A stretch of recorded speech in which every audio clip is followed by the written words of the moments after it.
नमस्कार मंडळी, मी तुमची लाडकी चुलबुली सैरा. माझ्या मिनी ब्लॉग मध्ये तुमचं स्वागत आहे. शेताला गेलेलो त्या दिवशी बागेतले खूप सारे काजू भाजीसाठी काढून आणलो होतो. ते कसं क्लीन करायचं, त्याची भाजी कशी बनवतात ते तुम्हाला पुढे सांगतो. काजू मध्ये भरपूर चीक असतं. ते जर आमच्या स्किनला लागलं तर आमच्या स्किनला जखम पण होऊ शकते. म्हणून सांभाळूनच करावं लागतं बघा सगळं. तर बघा, मम्मानं पहिला तेल लावून हँड ग्लोव्स घालून घेतली आणि काजू सोलायला चालू केली. ते काजू एवढे लय दिसतात, खरं तिची भाजी एवढीशीच होते बघा. मम्मानं मला माझ्याजवळ येऊ नकोस म्हणून सांगितली आणि मला लांब बसवली. सगळे काजू सोलून झाले बघा इकडं. आता ते सोललेले काजू 2-3दा गरम पाण्यामधून काढून घ्यायचं. गरम पाण्यातून काढल्याबरोबर त्याचं साल आपण सुटते बघा. मला पण सोलायचं होतं म्हणून मी पण बसलो सोलायला.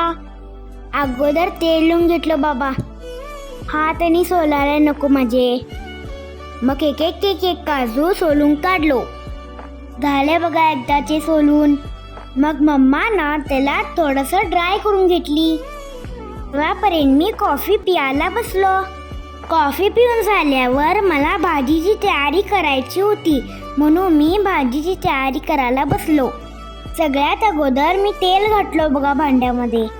मग फोडणीसाठी मम्मानं कांदा घालून घेतली बघा. तिखट, चवीनुसार मीठ, हळद आणि थोडीशी साखर आधी इकडे घालून घ्यायचं बघा.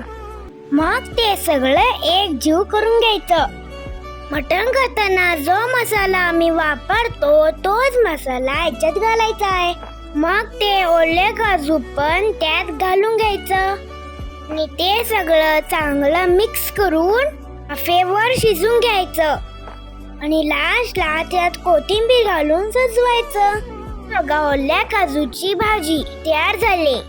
तुम्ही पण असंच करता काय? कमेंट करून सांगा. आज रामनवमी असल्यामुळे रात्री शोभायात्रा चालू झालेली बघा, म्हणून आम्ही ते बघायला गेलेलो. तुम्ही पण आलेलं काय बघायला? तर मी आणि रॉयल डान्स करत होतो. आमच्या रॉयलला ते डान्सच करायला येत नाही, नुसता लाजत राहते बघा. खूप गर्दी होती म्हणून आम्ही ट्रॅक्टरवर थांबलो. तर महाराज पण दिसले म्हणून त्यांना नतमस्तक पण झालो. इथं बघा कसले वेशभूषा करून आले होते. त्यांना बघून मला घाबरायलाच झालं. इथं बघा श्रीराम पण आले होते. बोलो जय श्रीराम. मला माझा आजचा मिनी ब्लॉग आवडला असेल तर माझ्या आयडीला फॉलो करा आणि माझे व्हिडिओ शेअर करा. भेटूया माझ्या नेक्स्ट ब्लॉग मध्ये. Bye bye.